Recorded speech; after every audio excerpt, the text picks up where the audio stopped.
What's up? What's up? It's the Art the Moats experience with Deke. I'm Art the Moats, and that's my main man, Deke. What's good, bro? Man, all right, I'm gonna be real with you today, Deke. I'm tired, man. I'm tired. Oh Lord. What's going on out there? Bro, nothing. I don't know what happened. The past 2 days, man, my sleep got a little altered. So this is what happened. The other was it yesterday or day before yesterday? I went to sleep too early. So by going to sleep too early, it woke me up too early in the morning. So I was up at like 3-ish and could not go back to sleep. So then you fast forward to all day yesterday. I was tired. I'm like, all right, baby, come on, get it together, Mose, get it together. And then I went to sleep a little bit too late last night. Feel like I'm trying to catch my sleep back up, but it's not working. But unfortunately, we don't got that luxury of sleeping in the day because it's one of them days, man. We got Steelers free agency that we got to talk about. And we got a new, former Buffalo Bill coming to the squad. So, I won't go miss that show today. So, here we are, man. Here we are. Yeah, man. So I'm excited about it. It's going to be an awesome day, an awesome show. I even brought out my Steelers shirt just for you, Deke. So that way you would know where my allegiance lies. Okay? Steelers. It's a sick shirt. Appreciate it, man. Appreciate it. But shoot, man, everything good on your end? That's an iconic logo, too. That'd be a good shirt to even rock for St. Patty's Day, even though there's no green. Now, man. I love this shirt right here, man. It's one of my favorite shirts, honestly, man. Yeah, it's got the little Irish logo, the clover. Man. And me being Irish, man, I take pride in that. So, yeah, man. Yeah. But everything good on your end, though, man? I see you got the not too much. Super Bowl sweatshirt on over there. Let's get it. Yeah, not too much going on over here, though. It's just been pretty chill. Weather's starting to get pretty good. Probably going golfing today. Okay. Outside of that, just another normal week in Pittsburgh in March, really. Okay. I mean, St. Patty's weekend was cool. St. Patty's Day is technically tomorrow, but celebrated it last weekend. Yeah. Obviously, I told you I had a band gig. That went well. So, yeah, everything's going well. Isn't tonight no. Or yesterday would have been the night where the real ones go celebrate, right? I thought it was like on a Tuesday. Is it Tuesday everybody go celebrate? Wednesday? One of them days I feel like I'm missing. I have no clue. I'm not connected that much with it. I was like, it was something like that. It was like, if St. Patty's this day, everybody celebrates on like a random, like the real one celebrate on a random day. I was like, all right, cool. I'm built like that. I ain't even Irish. So he said I ain't even Irish, man. Cause shoot, that reminded me of what was it for Thanksgiving, where they say like, hey, everybody celebrates on this day. They go out and drink. And I was like, man, I had no clue about that either. Yeah, Wednesday night. Yeah, I had no clue about it, man. But, it's all good. It is all good. But with that being said, man, we do have a ton of free agents that we got to talk about today. And I'm excited as heck to do it. So we're not going to waste any time. Let us know right now where you are tuning in from. And we're going to give y'all those big boy shout-outs, baby. Let's go. Let's go. I got to give Donald Copeland a shout-out. 412 Hill District. He said he's stuck at work. Going to Mars on break, though. Oh, I like your style. AJ Martinez, 505 Santa Fe, New Mexico. Slash and burn the number 10. MT, LOL. Okay, all right. I don't know what that means. I don't know either, but it's provocative. It gets the people going, man. Let's get it. Is that a shot at your best years? That big time praise? I have no clue. Or is he talking about? Because he said slash. Is he talking about Cornell in there too? I have no clue. It's thought provoking. Yeah, that's the best way to put it. It's provocative. That's all that was. Got me feeling a certain way. I don't know which way to feel though. Fred Stuchel, 617, Boston, Massachusetts. Massachusetts. We got a Pittsburgh fan up in Boston. All right. They aren't all Massholes up there, I guess. Or in Pittsburgh. We got Solby Shout, Pittsburgh, PA. East side, baby. Justin Henberry, Halifax, Nova Scotia, Canada. Okay, all the way from Nova Scotia. Tuning in from across the border. I like it. Let me get a couple in here, man. I got D'Angelo May tuning in from the 216, Cleveland, Ohio. Yeah, shout out to Cleveland, man. They got, it's getting a little spicy over there for certain quarterbacks and things like that. But hoo-cha. Then after that, we got Jacob Carpenter, the 217, Springfield, Illinois. Says, good morning, everybody. Well, top of the morning to you, big fella. All right. Then we got Lamont Waits from New London, Connecticut. The 860 says, great morning, ladies and gents. And then we got Stan Yeast, the 502, Frankfort, Kentucky. Usually a podcast listener the next day, but had to tune in for the Trubisky combo. Well, Stan, man, we appreciate you hopping on the live with us, and not just the audio only, because today is one of them days, baby. Yes, indeed. All right, I'll say a few more here. Javon Kenley, Penn Hills. Nathan Woods, Rhode Island. We got Small Ben 7 from the 214, Coppell, Texas. Earl Kinsey, 859 from Lexington, Kentucky. Okay. And then I'll finish off with this one. Kizzle Hedger, 937, Tip City, Ohio. I got to shout out Rod Dawless. He's always in the house. 614, Southside Columbus, Ohio as well. Let's get it. All right. And I think we had a super that came in as well. I got a few over here. I got Najee Laupack to start off. He says 954 Fort Lauderdale. Shout out the Najee Laupack. Florida, checking in from my frequent vacation home on Pluto. All I'm going to say is Fletcher Cox and Tyrann Mathieu. Okay. Now, I like the combo, and we will definitely discuss those guys at some point in today's show, man, as we're reacting to all the free agency news. But, yeah, I like the fact that you frequent your vacation home a lot, man. You keep visiting it, man. Matthew Bellings. Shout out to Matthew, man. We appreciate you, baby. Same with Black and Martyr. Always good. Man, that's team captain right there, baby. Let's get it. Sean0989. He says, stoked about Mitch. Been looking more at his career. And if he could do that decent in Chicago with Nagy's offense, he should be great for us. We're gonna talk about that very, very, very soon, actually. Yeah. But it's good to hear, the optimism right there with Mitch, man. I felt like he's been very polarizing since the news is broken. So I like it though. And we got a couple more, I think, coming in. Yeah. Hannibal 090. Peace and blessings, Moats and Deke. I had to get here early from the 770 by way of 804 Richmond to ask this question. Is Levi a good replacement for Akello, or do we still need Akello? We are definitely going to address that. What the hell's going on there? I thought Akello was signing soon. And seeing that was Levi's 2 days deal, ago. I was like, interesting. But we're going to get to that. We're not going to rush it. We're going to get to that. All right? That's happening today. We're talking that today as well. Matthew Billings, how do you feel about Mitch and Miller now with Pittsburgh? Okay. Chicago connection. Chicago looking good so far. Hey, man, they've been helping us out a little bit. They've been helping us out a little bit. So we're gonna rock with them. All right. And we're gonna we'll stop at the next one, the no Cobain. All right, we'll stop there and then we'll get the first topic rolling. He says, I don't see the optimism about Mitch unless y'all think Canada is any better than Nagy was in Chicago. But it's more frustrating that we didn't even put an offer out for Watson. All right. Yeah, bummed about that. Yeah. But we're going to talk about that in a second. I can assure you. No Cobain. Looking more like we could go after Davis in round one. Yeah, look, we're definitely having some more flexibility right now, man, with this. But, let's hop into this thing, man. This first topic, or the main topic that we're going to discuss today, are all of the moves that have transpired for the Steelers in free agency thus far, starting with Mitch Trubisky. He was the first signing. I mean, literally right when the tampering period opened up, because nobody talked before the tampering period. Remember that, Deke. Everybody waits until it's time to officially open up the phone books, and from there, they just were able to get this deal negotiated in like 30 minutes. That's what it sounded like, because everybody follows these rules. So I do like that. They gave him an offer. Yeah. And it was like, hey, look, I know I just met you, but don't worry about it. This is the deal. And he was like, all right, I'm good. 30 minutes in, bam, announcement. I was like, yo, that was efficient. Really efficient. Yeah. But in all seriousness, if I remember correctly, the deal was 2 for $14 million with up to $27 million in incentives though as well. For me, man, my initial reaction, I was a little underwhelmed. Just in the simple fact that you had a chance to get a proven franchise quarterback in Deshaun Watson, and we just didn't really have any interest there for whatever reason it was.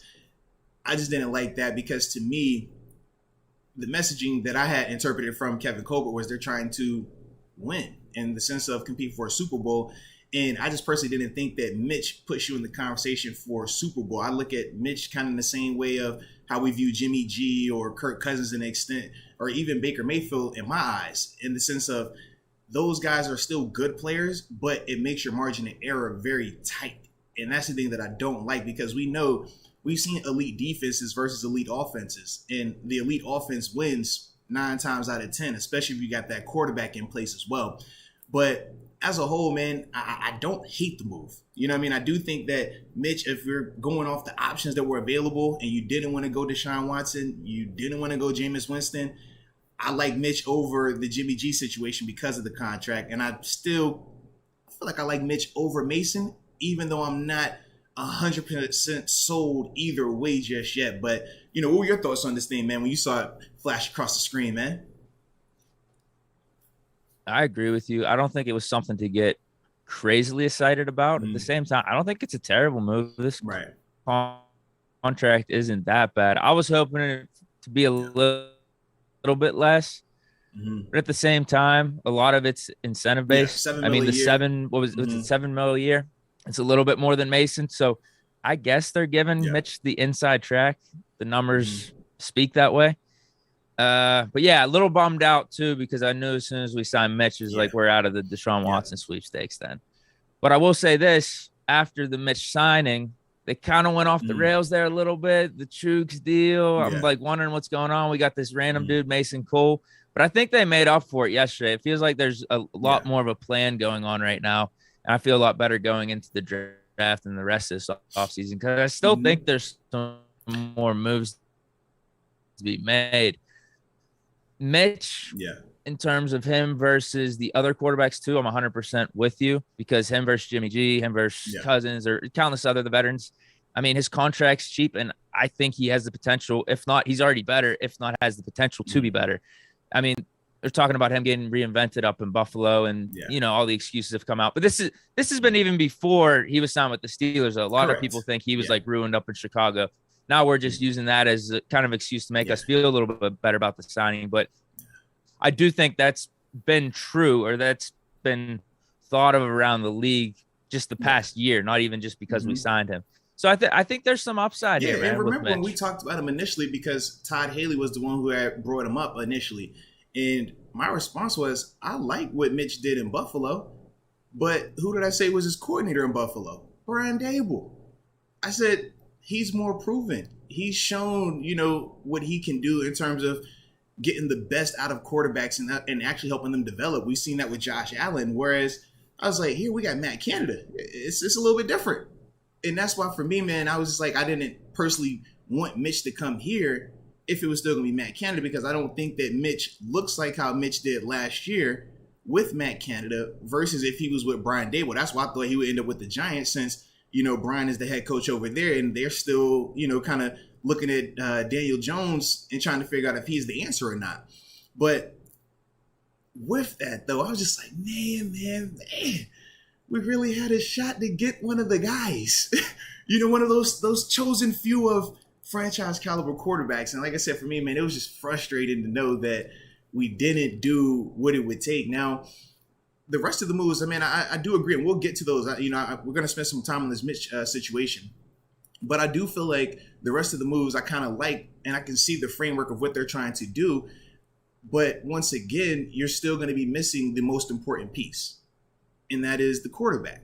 So that's why for me, it's just like, man, how do I get crazy excited about it, knowing what that's going to look like, knowing how difficult that's going to be for us to get to where we're truly trying to be at, which is a Super Bowl. And that's the part I'm just like, I don't feel like Mitch moves us there. And I understand the whole concept of him being a bridge quarterback, but with bridge quarterbacks, there's no guarantee that you're going to find the answer on the other side of that bridge. Where I've been, you go bridge to another bridge to another bridge to another bridge, and before you know it, you're looking up like, bro, what is going on here? And that's the thing that it's just like, man, you really had a chance to avoid that completely. What was the reason for you not going for it? And to me, I don't want to hear about a possible 6-game suspension for Deshaun Watson when you're talking about 6 games compared to having a franchise caliber quarterback for the next 10 years. Like, that's just kind of my viewpoint on it. Whereas, like, because I've seen that pop up, I was like, man, well, why would you want to bring in Deshaun when you gotta miss him for this amount of time? It's like, dude, do you realize how much longer you're gonna have him after that? And that was the biggest like hang up for me, if that was the reason why they didn't really pursue him. Yeah, who knows what the reason was. The one thing about Mitch, though, from my standpoint, is there is some verdicts still out there with him. Could he have the Tannehill type of resurgence here in Pittsburgh? Now, what does that mean, though? Because I'm not a big fan of Tannehill. Like, I wouldn't even want Tannehill right now because I don't view him as the franchise guy, the difference maker.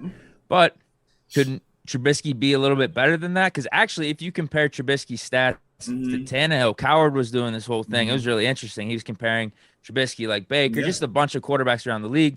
I mean, Trubisky's stats are actually comparable to Tannehill, and that was Trubisky up in Chicago. That's fine. If you think the verdict's out on Trubisky where it's just over, like you don't think he can improve anymore, then I get your sentiments. I just think there's that little bit of upside still, that 20% chance, like he actually could be a long-term solution for us. So it sounds like you really believe in Matt Canada as well then. Because the only way that Trubisky... I don't really believe in him. It's just we gave him 1 year. Let's see what he does. Let's see what he does. But to me, how does Mitch thrive if Canada isn't thriving as well? We've talked about that with... Remember, that's what we said, the whole self-sabotage and stuff like that. That's all. I'm just like, how am I now just so optimistic about Matt Canada as a offensive coordinator in the NFL? Because now we got Mitch Trubisky and we're going to talk ourselves into it. Oh, remember what he did in Buffalo? It's like, dude... Brian Daboll just got a head coaching job. Brian Daboll has shown that he's an elite offensive coordinator in this league. I was like, just 2 weeks ago, you were talking about the self-sabotage that he did to your boy Seven.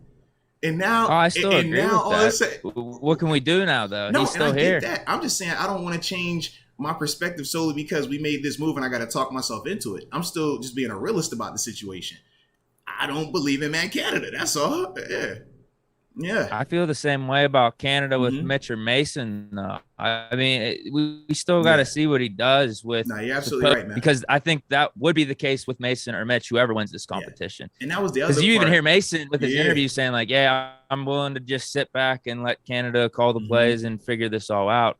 Whereas he also brought up with Ben, there was some back and forth there because obviously Ben's been in the league for how long he's had success, so he should get some say, but still it seemed like we were leaning more Canada last year, which I wasn't thrilled with. A lot more Canada this year, so for better or worse, for better or worse. But when you're thinking Mitch versus Mason, in your eyes, who's the better quarterback everyone right thinks now? The starting job's locked up right now. Do you feel that way? No, I don't at all. I really don't. I think it's still competition. I think Haskins is still in the mix. Does it play out that way? I don't know, because was I wrong in feeling just last week that they were still just going to give the job to Mason even though they called it a competition? Trubisky has the higher contract numbers right now. And I know you have spoken on that before, where contracts will speak volumes in terms of who gets to start or not. I still think it's a competition, though. Yeah, I think Mitch has the upper hand now, though. Yeah, I would agree, man. Mitch definitely has the upper hand. But I'm with you. I can't sit here and 100% say that Mitch Trubisky is better than Mason Rudolph. And to me, that's still part of the issue. Because we were trying to figure out, hey, man, if we don't even believe in Mason all the way, we should find somebody that we think is definitively better. That's why we said Jameis Winston. That's why we talked about Deshaun Watson.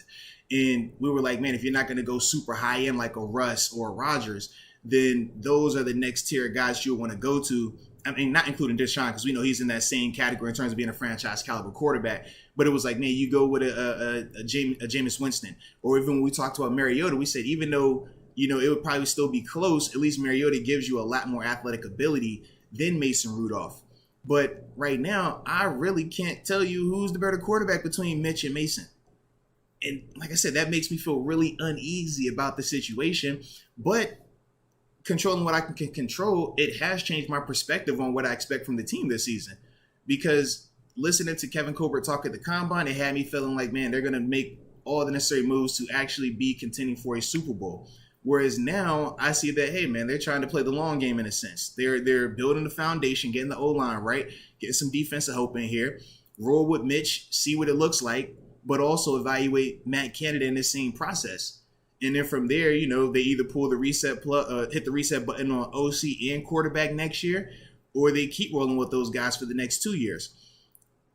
Like I said, it just didn't feel like we were planning on evaluating those two guys on that level. I thought that it would be we're going to get all our ducks in order. We're going to, really make a run at this thing. Whereas now it's definitely feeling more like an evaluation season. More of a, hey, let's wait and see what Canada can do. Let's see if Mitch can look more like what he did in Buffalo versus the larger sample size of what he did in Chicago. And like I said, I just had to change my perspective on it, but I'm good now. I'm good. Would we not still be evaluating Canada, though? Like, even if we brought in Watson? I think that he would get covered up in the sense of how McCarthy was with Rodgers. When you have an elite quarterback, they rise above the coordinator play. They make the coordinator look successful as a byproduct of them. I mean, not taking a shot at Randy Fichtner, but think about him in this sense. Like, even though we didn't like everything about him, we still would take him over Matt Canada because that's when Ben was still playing at a higher level. It didn't have anything to do with Randy Fichtner per se being a great play caller, but because we saw how well Ben was playing under him, we even said last year, man, we would have rather he came back than roll with Matt Canada.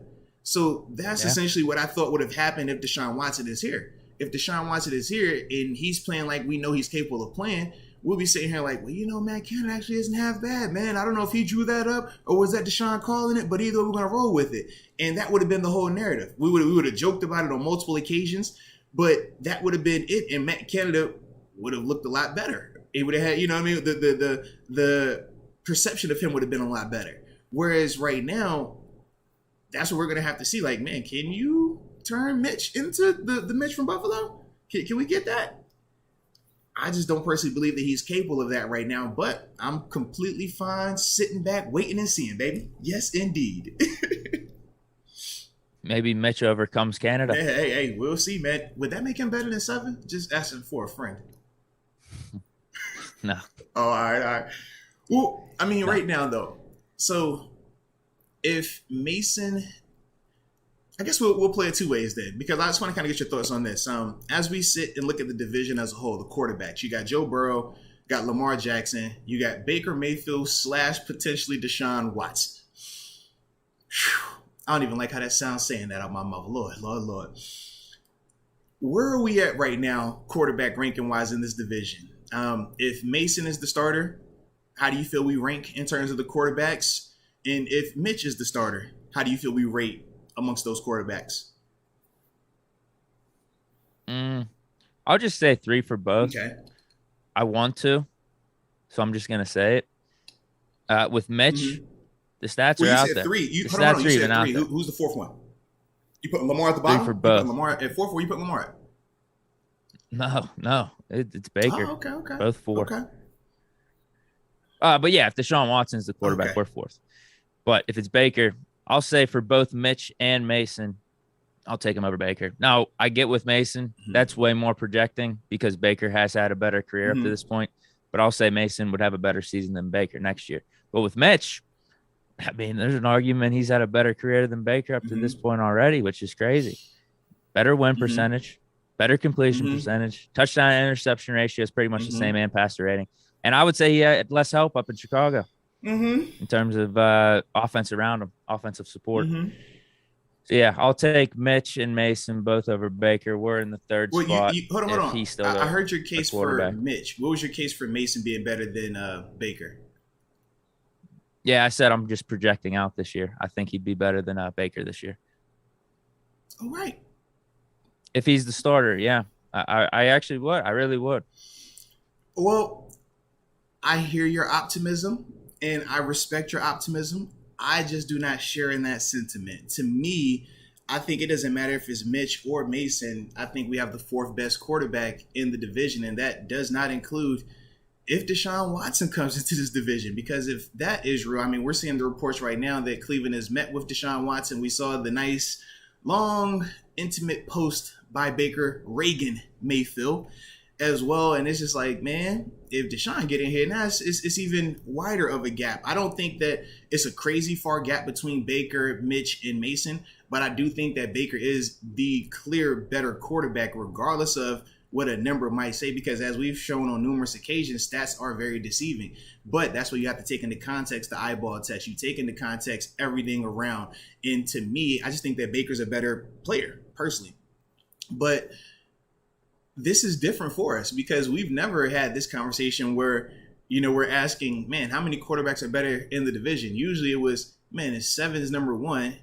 Or even this past year was like, all right, you can make a case that, before Burrow had the season that he had, like, man, you know what? Burrow's still kind of young. He's coming back from an injury. You can still throw 7 in that thing. We know Lamar's an MVP and everything like that, but he's still kind of limited in certain elements of it. So you can make a case for 7. Whereas this, I'm like, man, what's the case we're making? Am I trying to compare, the small sample size, or am I trying to compare Mitch and Mason in terms of their highlights versus Baker from last year where he was hurt? Or am I looking at Baker from the year before that where, he was looking actually pretty good at times? That's my whole dilemma, man. And I know Chicago has some ups and downs, but I don't think that Mitch had far less talent compared to what Baker had. In fact, I still think that, Mitch had better quality receivers available to him more often or more frequently than what Baker has had. And we've talked about that as well, where Baker has never really had a full season with Odell being healthy and Baker being healthy and everybody being on the same page, O-line included. It was always mismatch. And then this past season was when it was supposed to happen, and they never really were able to get that connection going before they traded him. So I still don't necessarily believe that, Mitch had less weapons or less firepower than what Baker had in Cleveland. I just think because Baker plays in Cleveland and we obviously make our opinions on Baker because, it's just fun to do, we kind of, talk him down even more while we talk up Mason. But as I've told you before, man, if you're not in Pittsburgh, nobody is saying Mason Rudolph is better than Baker Mayfield. Not a chance. You know what I mean? And even Mitch is like, you might find one or two that make a compelling argument, but at the end of the day, it's like, nah, bro, Baker's the better quarterback. That's just kind of how I feel about it, man. It sucks to me to even be having to talk about Baker like that, but that's just kind of my feelings on it, man. And yeah, to see that Cleveland could potentially be getting a Deshaun Watson with an Amari Cooper over there, it's just like, man, what are we doing right now? And that's all. Deshaun Watson news is not good right now, for sure. You got to hope he goes to Falcons, Saints, or Panthers at this point. Mm-hmm. Yeah. Because those 3 teams are in the running. I think it's just the Browns for the AFC because Colts actually tried to get an interview with them and the Texans shut it down. I saw that. Yeah, Watson, the Browns would not be good news for us. It definitely would. Yeah. But with this Trubisky sign, I am liking the route we're taking afterwards because once we made it, it's like, okay, what's the plan now? And we've made moves. We've rebuilt the offensive line. It seems like we're building up a little bit on defense, the Levi Wallace signing. So I think there's still some moves to be made. Like if we could get a Matthew, if we could get a Bobby Wagner, man, I think we're right back in this thing. Playoffs contention, because then we still have all of our picks to it coming back, hopefully. Like there's a lot of things that could go in our direction here. And if the Steelers believe in Trubisky that much and Trubisky lives up to that potential, whatever we view him to be, we could be the Niners. We could have a really nice team. Yeah, I look at us like we could be the Niners, we could be the Vikings, we could be a team, where we're like, yo, they got talent around them, they got all the pieces in place. Hope the quarterback doesn't kill them. So you just think it's done? You just think it's over with Trubisky, though? No, I'm not saying that. I'm not saying that, but to have this optimism that he's all of a sudden a franchise caliber quarterback, I'm not going to lie to myself and do that either. I just take it as it is what it is. I just look at it as strictly facts. I don't do I'm speculating that this guy's going to grow into something or not, because we've done that how many times? Like, that's not how the NFL works. We know this. So that's why for me, I just say, man, if Mitch plays to his best potential, we are the 49ers. The 49ers have played in the Super Bowl. They've been to an NFC Championship game. I'm fine with that. But you see how we view Jimmy G in those moments. We see how when Jimmy G is limited, if he is struggling, how it can handicap your team, regardless of how good you are on special teams, regardless of how good you are on defense. And even the Niners, they had a legit O-line, Deebo Samuels, that everything else around them was stacked and loaded. But the quarterback play was the biggest issue. And to me, I'm saying to myself, is Mitch even on that level just yet. You know what I mean? Because we haven't seen him take a team into the postseason and win the way that we've seen Jimmy G do it, even though with Jimmy G, it hasn't always been pretty. And that's why I said for me, man, I don't take it as I'm trying to speculate or just say that a guy can't develop anymore. But I just look at where he's been at throughout his career and the trajectory that he is on. And it doesn't make me feel like this year pairing him with Matt Canada is automatically going to wave a magic wand on this dude and make him something that he's never been since he's been in the NFL. That's all. So you think his ceiling's Jimmy G though? Like that's the best we could get from him? I mean, based on what he's shown so far, I don't think it's too far off of that. I don't think that he's going to be as prolific of a passer as a Kirk Cousins just yet. You said Ryan Tannehill. I think that that's a nice comp as well in terms of the storyline and things like that. But I still think that Tannehill has a little bit more mobility. I kind of like Mitch a little bit better as a passer than I do Tannehill. You know what I mean? So it's like I see pros and cons to each of those guys. But once again, you even started out when you talked about Tannehill. You said, man, I wouldn't even want that guy. And it's like, even though they've won in Tennessee, we don't believe in him like that. That's all I'm saying. It's like, man, what makes Mitch so much better than Tannehill when we haven't even seen Mitch do what Tannehill has done just yet, and we aren't even on the Tannehill train to that extent. That's all. It just put it in context for me. I think the thing I like about Mitch is the number 2 overall pick, like that type of upside, that type of potential, and the contract. I think those are the 2 things you could look to right now because we could really build up a nice roster around him. And it is, like going back to what you said, it is a little bit of this waiting game. I still have some decent high hopes for this season, depending on how the rest of this free agency plays out and the draft. Like I think we can win with Mitch. Problem is always going to be like we're not going to be bad. Don't take what I'm saying as we're going to be a bad team. That's not what I'm saying at all. We'll probably still make the playoffs. I'm just simply saying that when it comes time to go against the big dogs in the AFC, we're going to be over here with a very, very small margin of error. That's it. Unless Trubisky excels. Right. Unless he taps into that potential. Does some of the stuff he was doing up in Buffalo. That's all. If he does that, I mean, I'm basically talking about him the same way I'm talking about Mason. That's it. I mean, could we just see one of those guys step up? Any of those 3 kids. Here's the reason why I'm not as optimistic. That's all, man. Yeah. So is there anything else with this thing? Do you think it's still a competition? What I think it is just not because, a bad like move. With the money. I mean, the money makes sense. I like the money a lot. Like I said, roughly 7 a year over Mason at 5, and then we know Haskins has the least amount. I mean, you still have the flexibility that if Mason comes out and he looks, clearly better than Mitch, you can start Mason, and it's not you don't feel terrible about the deal. Similar thing with Haskins as well. I think that you still can keep all 3 of those guys. And if you want to, you can still draft the guy. I personally, we've talked about drafting a first-round quarterback this year. I don't want to do it now, knowing that we brought in Mitch, because now I'm saying to myself, we're wasting the pick. That's just kind of my mindset with it. So with that, I mean, I just don't.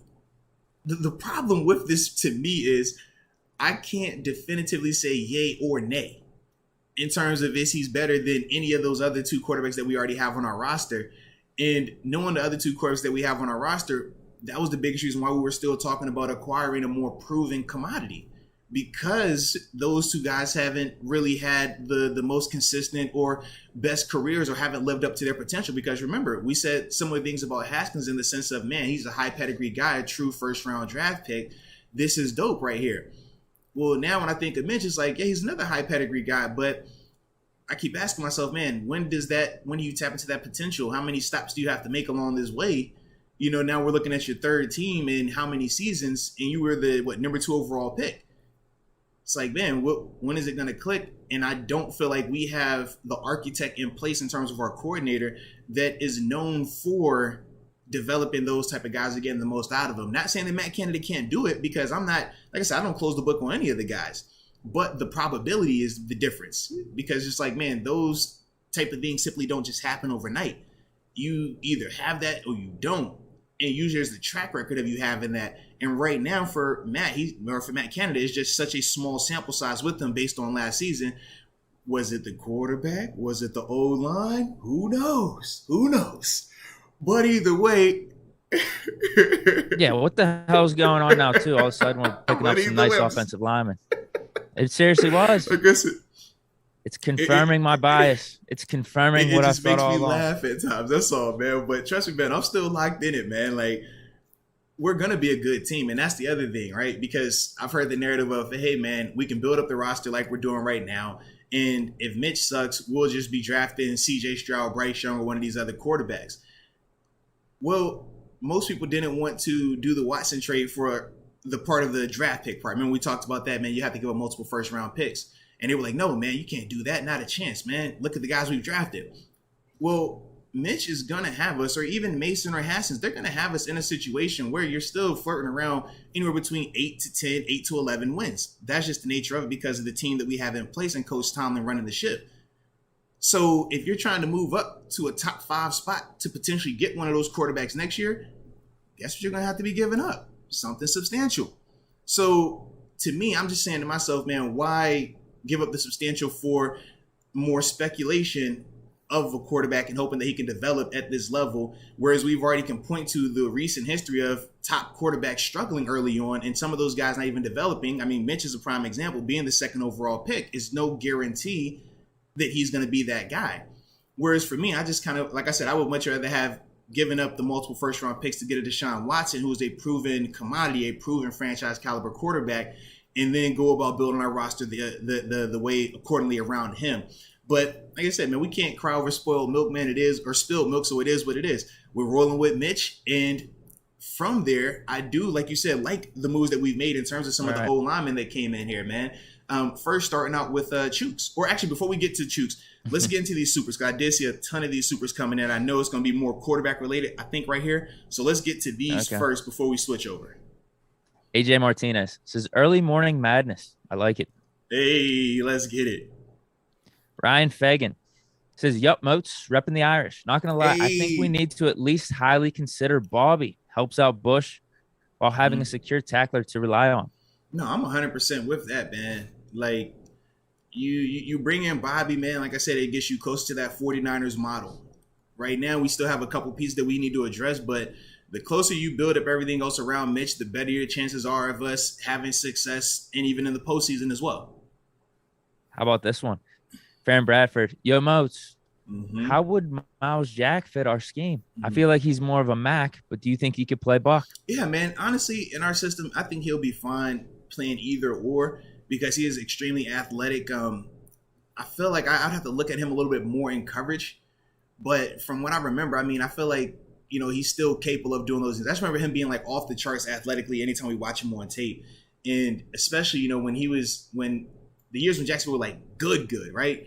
He was one of those guys for them, man. And that was kind of the thing that I thought of. But if I remember correctly, Telvin Smith was the more of the cover guy.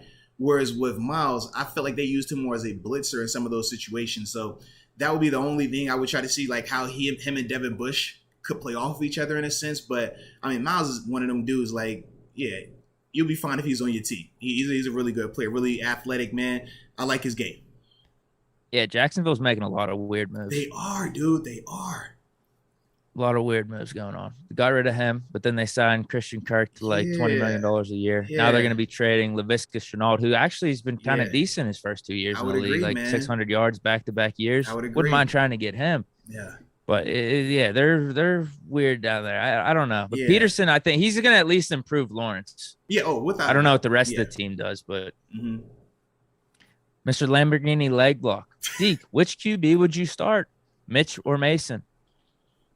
As we're sitting right now, I guess you give it to the guy you just gave the contract to. But at the end of the day, it's whoever wins the competition. So I don't really have $7 million over preference 5 mil? one way or another. $7 million over 5 mil? That's the difference for you? Oh yeah, I don't really care. I mean, both of them are worthy of competition. It's not like either of them are above reproach. So just whoever wins the competition is my simple answer. But if you have to make me pick one right now, I'll go with Mitch. Oh, serious question though. I know, and not even trying to be funny, slightly, but I remember just with the optimism you had for Mason, you said, you know, he's gonna be. We joke about 30 and 10, but 25 and 10 or whatever, right? Like 2-to-1, 3-to-1 touchdown interception ratio, and that's more without us really seeing Mason have a Pro Bowl or anything on his belt. Mitch Trubisky, he has a Pro Bowl on his belt. It's one of them Pro Bowls, all right? He a Pro Bowl caliber quarterback, Deke. Don't you laugh at that. He a Pro Bowl caliber quarterback, all right? What is he a 40-10 guy? How you feeling about that one? I'd say it's around the same as Mason. I'd say 25, 10, 30, 10, whatever, something like that. I'm telling you though, Mason. I'm just saying. Literally, if you expand Mitch has a Pro Bowl. Mitch got a Pro Bowl. How are we gonna project the exact same for a proven Pro Bowler versus around the Mason same? Rudolph? Yeah, maybe he's 33 and 10. Is the max upside? Maybe 33. Can he get 35 and 10? Well, he's got some rushing too. Maybe he's got more total touchdowns. Okay, that's all I'm saying. I'm like, dang, man. Maybe he's got like 2 or 3 on the ground too. Yeah, so maybe it's 35 total touchdowns, and the rushing is like 300 or 400 yards. You got to add that to the equation, especially in Canada's system too. I don't know if Mason would have been getting those type of rushing yards, or will be getting those rushing yards. Fair enough. Because he is mobile. He's not bad. He showed me something in that Lions game. But Mitch actually, I mean, they've schemed stuff up for him to be running the ball like that. Mm-hmm. But Mason, I will say this. I don't think it's that far-fetched because as I look back, I knew there was a reason I was feeling that way. Yeah. You look back at his 2019, or you could even extrapolate his whole career. He's on that type of pace for like low 20s touchdowns, and the interceptions were a little bit high. I think it was like 12 or 13 interceptions. Mm-hmm. That's why I don't think it's that far-fetched, and that's why that was Mason probably in his worst form, I would assume, throughout his career. Yeah. Okay. And I would just assume he would make an improvement this year because he's been in the league a couple years. Last couple times we saw him, he looked better than what he did most of 2019. So that's why I don't think it's like that crazy. Okay. Mitch might be the starter, though. It's looking that way.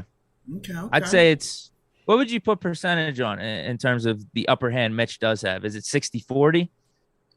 Or is it more like 80-20? Nah, I was kind of leaning 60-40 best case. Because $2 million isn't that big of a difference. When you're talking about both of those quarterbacks in their contract, you don't mind $7 million sitting as the backup. You don't mind $5 million sitting as a backup. Those are just higher quality backups.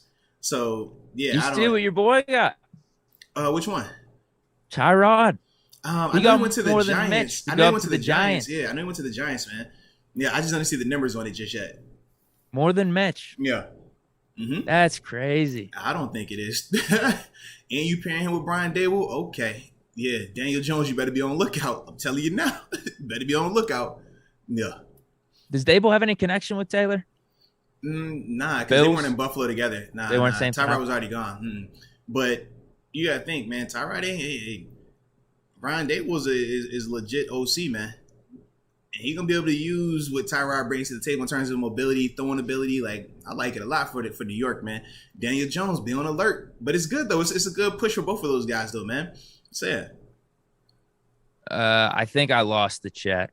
All right, you're good. I got I'm at Sean 0989. Okay, so I'm 2 ahead of you. No worries. All right, I got Lydell Dorsey Jr. He says, Steelers will be kicking themselves if Watson goes to the Browns. Besides that, I like free agency moves with the exception of Chuk's contract details.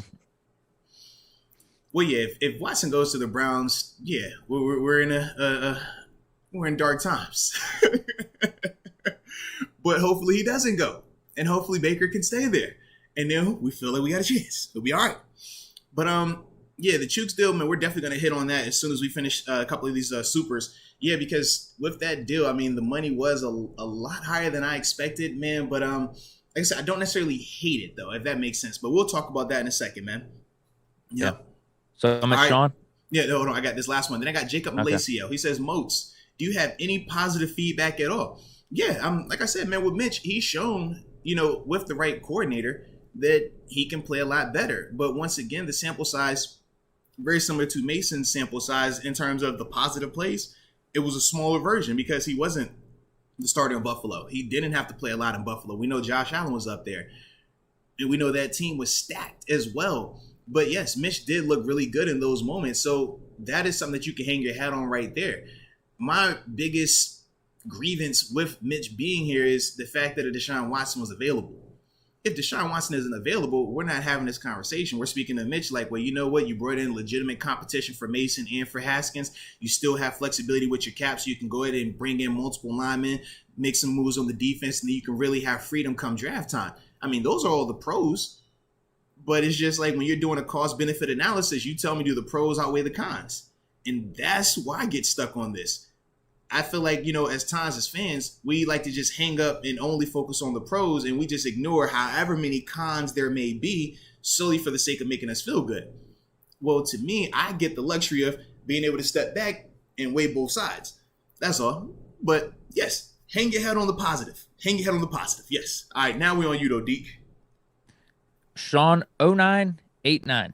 Moats, you got to get off the Jimmy G playoff success train. In six starts, he's got 962 yards. Where you? Oh, Sean. Bro, I didn't realize he had 2 comments. I was like, bro, that's not the comment I just read. Okay. All right, you good though? All right, say it again though, because I was totally mixed that up, man. So what you have? He says you got to get off the Jimmy G playoff success train. In 6 starts, he's got 962 yards and a 4-6 touchdown to interception ratio. Yeah, and what does Mason Rudolph, Mitch Trubisky, and Dwayne Haskins have in postseason? Mitch might actually have a better touchdown interception. He might have better stats. Not even gonna lie. He doesn't have better winning. He doesn't have better winning. That's unfortunately. He does not have that.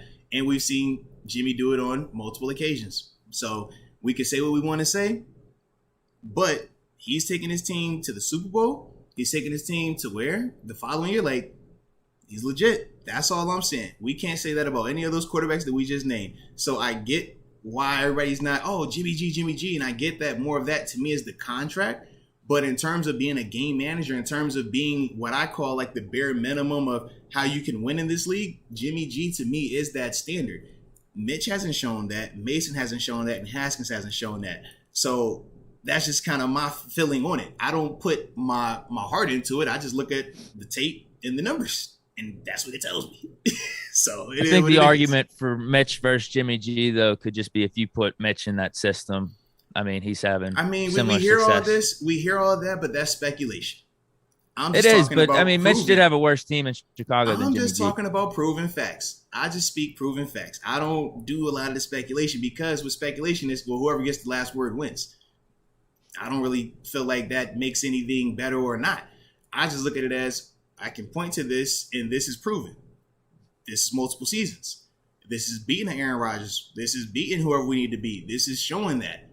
Whereas with Mitch, it's like we're talking ourselves into it, but the only reason we're doing that is because now he's on the team. If Mitch was anywhere else, we're not saying these things. That's all.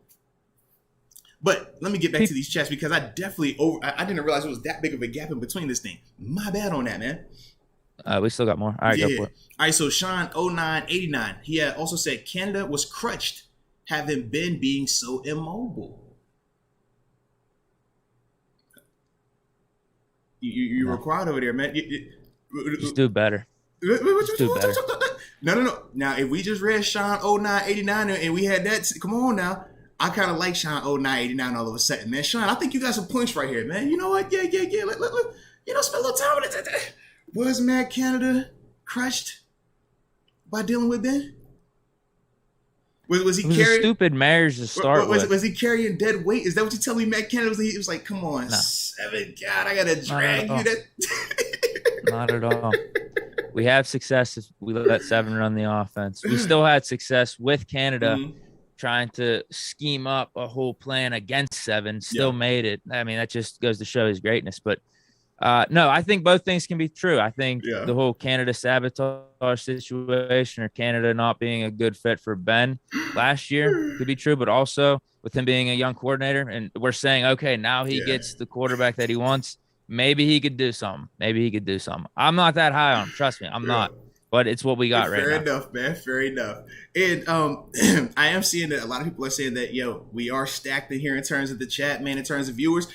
But we got to get those likes up, ladies and gentlemen. So what y'all are doing right now, hit the like button, the little thumbs up. Just click it one time for the culture, one time for Big Deke Energy, one time for the birthday boy, because I celebrate my birthday all month. I don't know if y'all know that, so it is still my daggone birthday. Okay. So click it. And then also for the YouTube algorithm so everybody else can get this content as well. All right. But we also had AJ Martinez. He says, don't we need a more athletic O-line to run Canada's offense? Smaller, quicker players.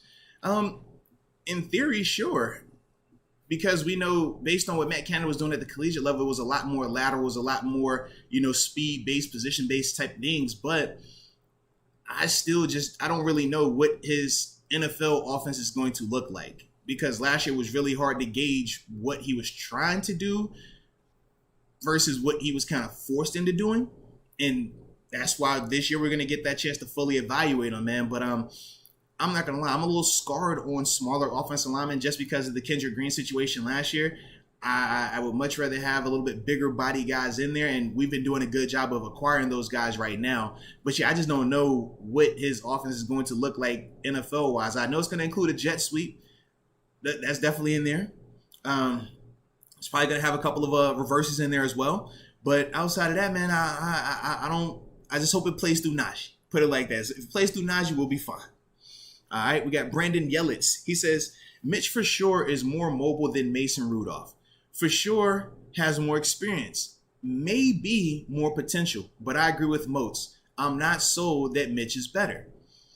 Fair sentiment, man. Like I said, man, with one, it's a little bit more proven. With the other, it's a little bit more optimism and speculation, but both of those guys we do feel are limited in some capacity.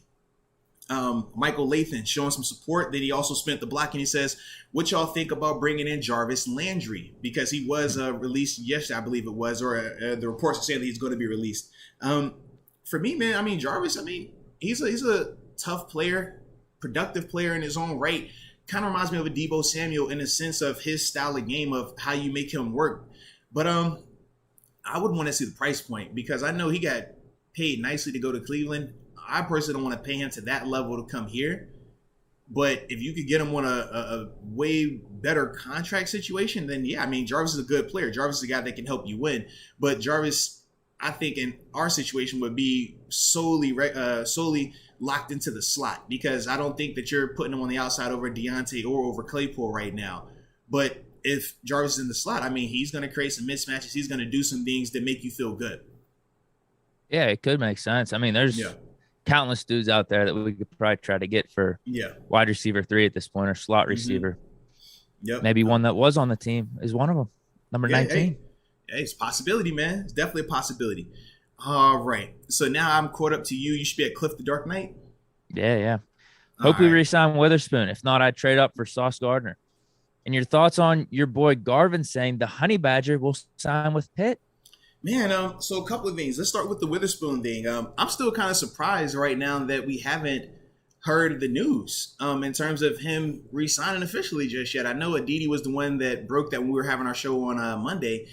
But yeah, right now, man, like I said, the longer this goes, the more I get concerned about him actually returning. Because as I told y'all before, the way the Steelers operate, man, once free agency starts and the tampering period officially is like, hey, we're here, typically, man, those guys that might have had deals in place, if you're not taking that deal, the Steelers look at you as you're gone. Now, he still has time because, well, actually, no, today is Wednesday, so today is the official start of 4 o'clock free agency. Yeah, 4 o'clock. So, like I said, from my experience, man, they don't, once that officially opens up, they view you as gone, and that deal goes elsewhere.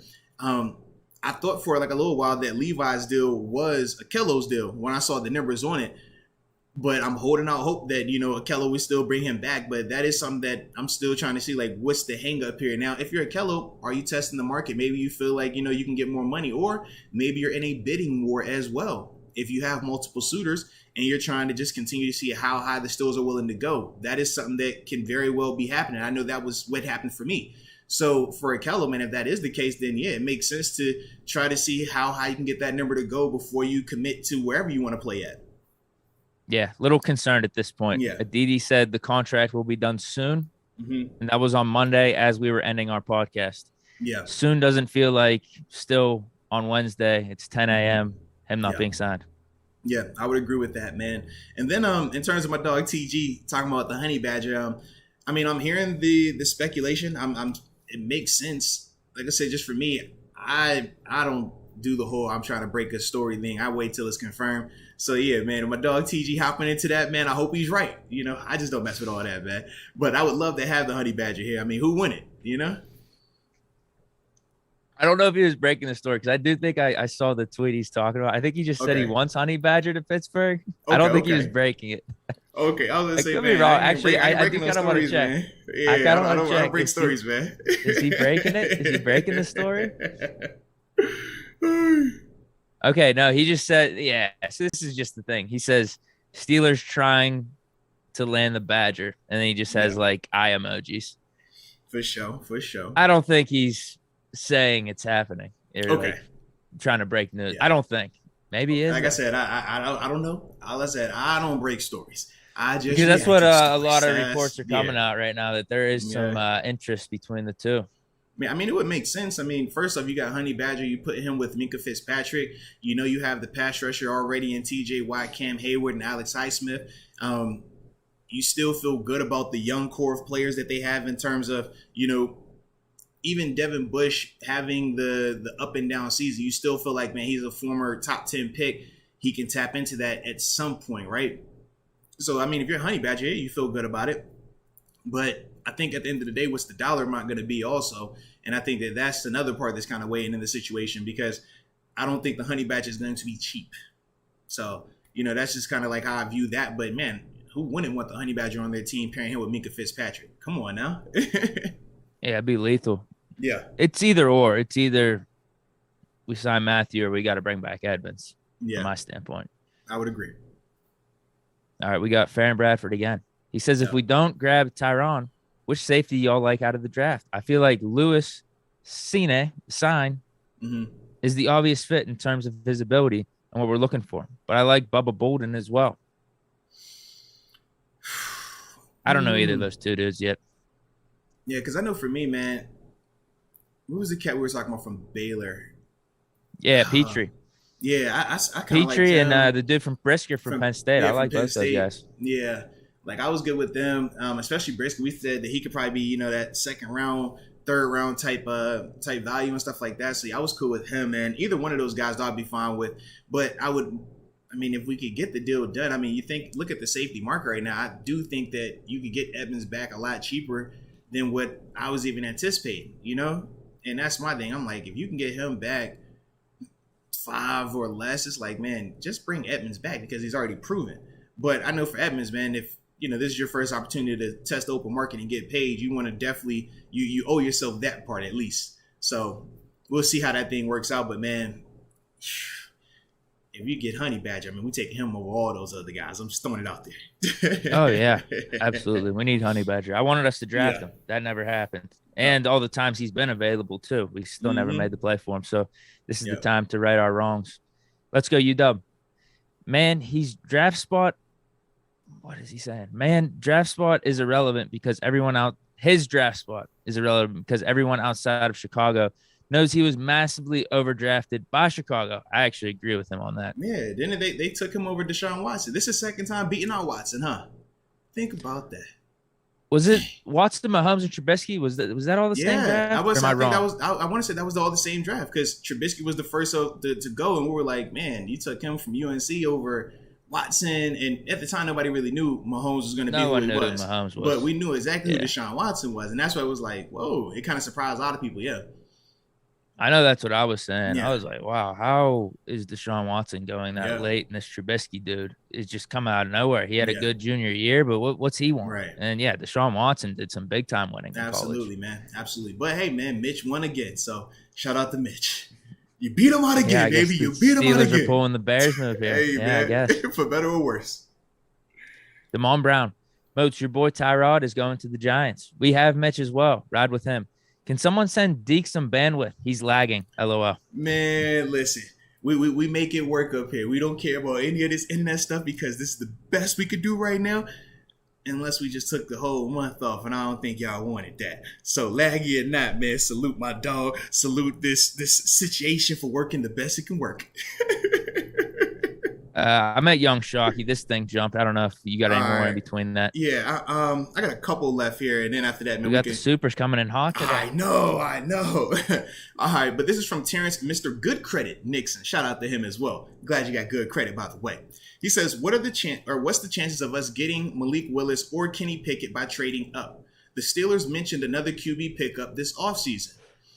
You could still get either one of those guys if you wanted to. I just don't necessarily think that it makes the most sense getting one of those guys in the first round, especially knowing that you're going to have to potentially trade up to get one of those guys as well. And we're still going to be in that same boat of, is Kenny Pickett better than Mitch Trubisky, Mason Rudolph, or Dwayne Haskins? Is Malik Willis better than Mitch Trubisky, Mason Rudolph, Dwayne Haskins? And if it's not a clear yes, I don't want to fall into this trap of our first round draft pick sitting this year when we know that our margin of error is going to be smaller just based on whoever we put out at quarterback with the crop of guys that we currently have. I think that you would want that first, or at least I would want that first round draft pick to be somebody that can help us and have an immediate impact this year, regardless of if he's offense or defense. I just want somebody that's going to be able to play and give you some productivity to help, because we're going to need all hands on deck just based on the limitations that we will have at quarterback in some capacity. Yeah, I'm with you on that. Yeah. Although I still would be amped if we take Malik Willis. No, fair enough, man. Fair enough. Little weird though. There'd be a little bit mystery surrounding, like, what the hell are we doing? We got we got 4. We get 3 of them first round picks, and then the other one you say is a first round pick. Right. It's literally like, I think we're doing this right now, but it would be even more so the case if we drafted Malik Willis. We're just throwing darts at a dartboard, trying to get the franchise guy. Just take some first round talent and see what happens. Yep. But it just feels like, why even go that route when you could have gotten the? I digress. I'm not gonna beat a dead horse. Anywho, Fair and Bradford. Evan Lloyd though, first round. That's what we need. There we go. I'm fine with that, man. I'm fine with that. All right, we got Fair and Bradford. He says, hold on. Are you caught up or no? Oh, you said it jumped on you again, correct? No, yeah. I'm at Young Shockey. Okay. So, actually, we got a couple left, and then we'll be done, and then we can definitely go to this next one. Fair and Bradford. He says, I don't know if y'all knew, but James Daniels went to Iowa. LOL. Could be a sign for the draft. Uh-oh. And we're going to get to that as well because, but we got to talk about it because the O-line is crowded right now, man. The O-line is getting very crowded. So we'll get to that. We got a couple more supers and we'll get right to that. James J. Jeffers, he says, would you pick Tyrod for 11 mil or Mitch for 14 mil? 11 mil. What was the 11 mil? Like I said, I thought his contract was 17. I haven't seen Tyrod's details. That's what I'm saying. What was his details? Like, what was the contract length? I thought it was more. I thought it was a $17 million deal. 2 years, $17 million. Yeah. So he's getting what? 3 I don't know how the guarantees are. He's getting a little bit more than Mitch. Okay. Yeah. Yeah. I mean, Mitch got the incentives. Right. Because Mitch can go up to 27 with incentives. I mean, for me,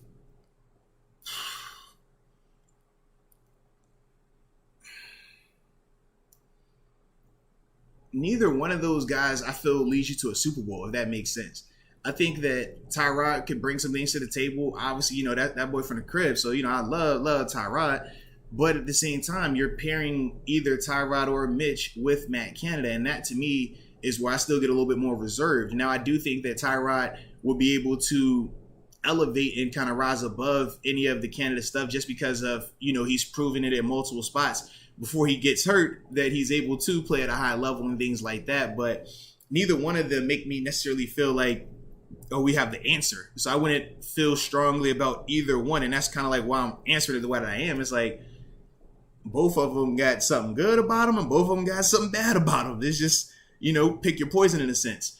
I guess in this, I'll take the Deke argument and say, well, hey, since we got Mitch at a more cost-friendly deal, great. But other than that, I don't really feel strongly either way about those guys if they were to be here for the Steelers. All right. I think Tyrod's potential's tapped out too, whereas Mitch. Oh, now how do you feel that? Could he be a franchise guy? Could he? So how's Tyrod's potential tapped out, but Mitch Trubisky's potential is not tapped out? I'm just trying to figure this one out. I think physical tools have something to do with it too. I would agree. Yeah. So I mean, Mitch Trubisky has better physical tools. He's a better passer. Tyrod's a better runner, better athlete. Yeah, Tyrod's getting up there in age, though, too. Oh, my God. Stop it. How long do quarterbacks play? They could go for a decent amount. Okay. And how old is Tyrod? Yeah. I don't know. What is he, younger 31, than me. 32 now? Yes. So we're talking quarterbacks here. Stop it. He's getting up there in age. Stop it. Quarterbacks say to their 40, man. Get out of here. Young Shockey. Anyone else nervous about these Watson to Brown talk? Did y'all see Baker's IG post? Almost like he knows he's going to be out of Cleveland. Yeah. When I saw the post, at first I didn't even know the Deshaun Watson thing was happening. I just saw the post and I'm like, dude, what's going on? Like, why are you giving a goodbye talking about this not a goodbye message? That's a goodbye message, man. We know what that is. I've seen those before. Yeah, that's a goodbye message. But then when I saw the reports about the Browns actually going to meet with Deshaun Watson, that did make me feel a little bit, that the probability of him going to Cleveland has definitely rose a lot more. Because obviously we know Baker knows something we don't. Right. And you have to think, man, the Browns, they are in a position right now where they have not committed a lot of money to Baker just yet. So they have flexibility in terms of how they want to handle him.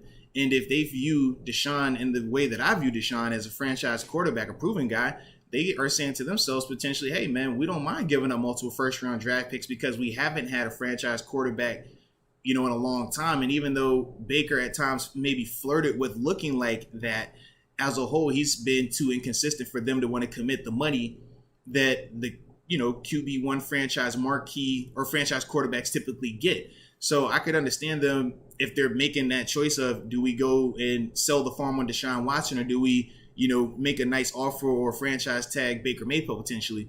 It's like, for me, if I'm them, I'm going Deshaun Watson. And if you're Baker, you have to be understanding that as well, which is why, to me, that's kind of how I interpreted, Baker's little goodbye message that wasn't a goodbye message, but was signed with his whole name. It's like, man, you don't sign it the whole way like that. It was not the goodbye. But, I digress. Cam Letson, what's up, boys? MVP season. Also, shout out Levi, boy's a stud. Love the show, boys. Appreciate it. No, we appreciate you, man. We appreciate you. All right. So, yeah, man, we're going to pause right here, man. So we can go ahead and get into some of these other free agents as well, because otherwise, man, we just going to keep reading these supers and we ain't going to never get to these other names. But Chooks Okorafor, man, we re-signed him. Was it 3-year, 29? It was like 29.9, I believe it is, M's in the bank. Roughly around a $10 million per year average, roughly. What were your initial thoughts on that, man? Bringing him back and then for that price amount? Almost had a heart attack. In a good way? No. Well, the first numbers, I think it was $8 million a year. Those were the first numbers that were coming out. Mm-hmm. And then it moved up to even more, to where it's basically $10 million a year. Mm-hmm. I don't know exactly what the market is for starting left tackle of Chooks caliber. I don't know if you would have got that somewhere else. So, starting right tackles, yeah. Yeah. Mm-hmm. Right tackles. So would he have got that somewhere else? I'm still not 100% sure because we signed him pretty quick. Yeah. If that's what it takes to get just a starting right tackle, because that's what we can all agree Chooks is. 2 times, 2 years in a row. And he wasn't our worst problem on the offensive line. He's young, so maybe we're getting him at a good point in his career where he plays up to his peak from age 25 to age 28. I just think the number's a little too high, but yeah, not the worst move if we're talking about having a better offensive line this year. I mean, he was, like I said, not the worst problem last year. If anything, I think he maybe played better than what he did the year prior. So not the end of the world, just maybe a few million too much. Yeah, I kind of had the same sentiment. I think that with Chooks, he probably was in some type of bidding war because he has started for 2 years. And even though, like I said, he's not all world, he's still a quality starter. He doesn't kill you. And you look at his numbers as well, it's like, man, that benefits him. He hasn't given up a ton of sacks. Even though when we watch him, we don't feel like he generates a ton of movement in the run game. We still feel like at times, he holds his own. And the way free agency works is this, man. Guys get paid and guys can get overpaid if they hit the market. No different how we looked at Al, right? Remember Al Villanueva? When he left here to go to Baltimore, we was like, man, Baltimore, y'all paid what for him? But the problem is when you're talking about a left tackle who started as long as he had started, that's the market for those type of guys. So even though we necessarily didn't want him here and we didn't feel like he was worth that dollar amount, that's what you get sometimes in the open market. So for Chooks, could he have went and got this on the open market? Sure, or something in that ballpark. But at the same time, we have a little bit more intimate knowledge of him because we watch him every week. We see, the struggles that the O-line has had at times. And even with him in a sense, in terms of how he even became the starter, right? It was like, man, initially Banner beat you out. Banner got hurt. Next year, Banner's not healthy enough to go against you. And now it's like, all right, if Banner is healthy, do you still keep him on the roster and let those dudes compete again?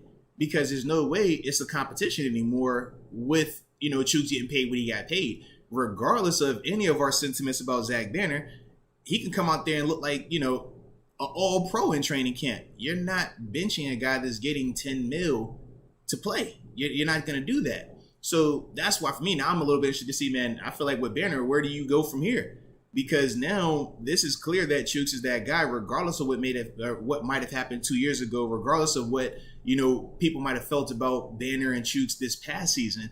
The dollar amount tells you clear cut that that's going to be your guy for at least the next 2 years. Oh, yeah. So there's still a Banner move to potentially be made. Schobert getting cut. There's still some more cap space out there. Yeah, absolutely, man. But actually bums me out, dude. You saw Devondre Campbell get that contract. I did. Yep. Exact market value that we projected, or what Spot Rack had. It was $10 million a year. Dude, Joe Schobert, what would be our cap savings if we kind of be like $8.5 or $9 million? Yep. Like, are we serious? I saw Hopefully this Miles Jack contract happened. Miles Jack or Bobby Wagner or something like that, because we got to pick up one of these dudes. For us to not be in that Devondre Campbell sweepstakes. I don't know if he would have came here anyway, because maybe he had affiliation with Rodgers coming back to Green Bay, or he just liked it there. Who knows? But still, but I definitely saw those numbers, value. Man. Yeah, definitely what we can still clear up in cap space. We can make some really nice moves still. Yeah. Chooks. Anything more with Chooks? No, cap hit's not terrible this year, $4.5 million, but then it gets up to like I think 12 and 13 range next 2 years, which I don't like, but. Yeah. The big thing for me with Chooks is just now we're going to have to see him in a different light, man, because beforehand, man, when you're playing on a rookie deal, the expectations aren't as high. When people are debating if you should still be the starter or not, the expectations aren't as high. When you're getting paid 10 mil per year, the expectations change. You're no longer looking over your shoulder if you think, hey, man, are they going to pull me if I play bad? No, that goes out the window. Now we're looking at you and saying this is the new expectation. This is the new standard for you because of the contract.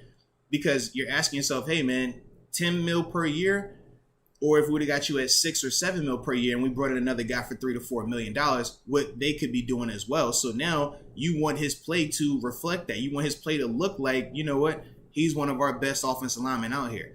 And that, to me, is going to be a different type of pressure that Chooks is going to have to deal with. And it just comes with the contract. That's natural. I mean, we're going to look at James Daniels and Mason Cole the exact same way. Because they got paid what they got paid, we're going to look at them and expect certain things from them. And like I said, for Chooks, man, we just got to wait and see if he can handle it. I hope he can, because it's a great story, man, when you think about Chooks, man. Started playing football very late in the process, man, but has continued to develop, has continued to get better. And when you look at some of the guys he's blocked, man, he has a nice resume. But at the same time, we know he's limited in some capacity. But as a whole, man, it's a dope story to just see him continue to bust his tail, work hard, and overcome any type of adversity that he's had to overcome to ultimately get this type of deal in place, man, and for it to be here in Pittsburgh. I mean, I love that for Chooks, man, because Chooks is a dope dude, even off the field, man, so I do like that a lot. But as a whole, man, it's just, like I said, the expectations definitely shift now when you're getting 10 mil per year compared to when you're on that rookie contract. You want to talk about those other dudes? Absolutely, man. We'll start with James Daniels. What was the deal? It was 3 for 26, if I remember correctly, for him. Yeah, 20. Is it 26 and a half? Yep, 3 for 26 and a half. Now, interior offensive lineman, right? Guard, could play a little center as well, but proven. A lot of starts, a lot of to me, man. I like him when I watch him on tape. Physical dude, good size as well. He was injured in 2020, tore his pec, but then came back this past year, had one of the best seasons of his career from the things that I've read and things like that. But I definitely like him a lot. I think that he's going to be an upgrade over at Trey Turner. I think that he's a younger, healthier, player in that capacity. I like the fact that he was in the NFC North, where you play in bad weather, where you have to, be a little bit physical in that, like I said, bad weather, which is something that you're going to deal with in Pittsburgh and in the AFC North. We play in similar conditions. So knowing that, he's already accustomed to that type of atmosphere, that type of climate, I just think that, man, it helps us out. And like I said, you're getting a proven guy. So when we talked about free agency, these were the type of guys we said, hey, if we're not going to go out there and break the bank on a quarterback, you upgrade everywhere around him with these caliber players, good players that are going to come in here and make your team better. And James Daniels, to me, does that. Contract feels like a steal when you compare it to Chooks. I don't know how much that has to do with tackle versus guard, but still. Hey, we talk about bringing in quarterbacks as force multipliers. James Daniel got Mr. Trubisky up front and close over in Chicago. He saw that we signed him. He's like, man, that's my leader. That's my quarterback. I got to come to the Steelers. Yeah, the only problem is we even said it. You said it yourself. I think it's still open competition. I do. Yeah. Maybe James Daniel doesn't think that though. He's like, oh, it's case closed. You give Trubisky that contract. You give him the rock. It's over. Dude, I like this move a lot though. Dude can really play.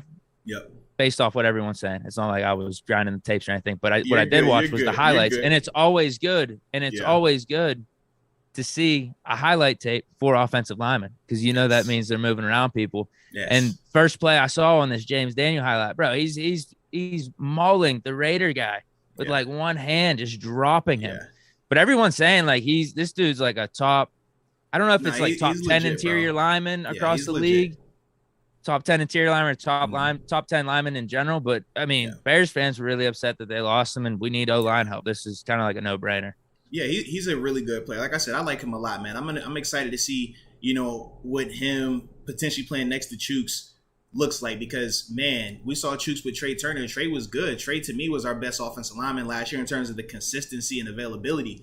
But I do think that James is going to be a better version. So that part, to me, definitely feels like we upgraded the O-line in that element. But then the next signing we had was with Mason Cole. He's another guy that has played guard, center in college. He was a left tackle, if I remember correctly.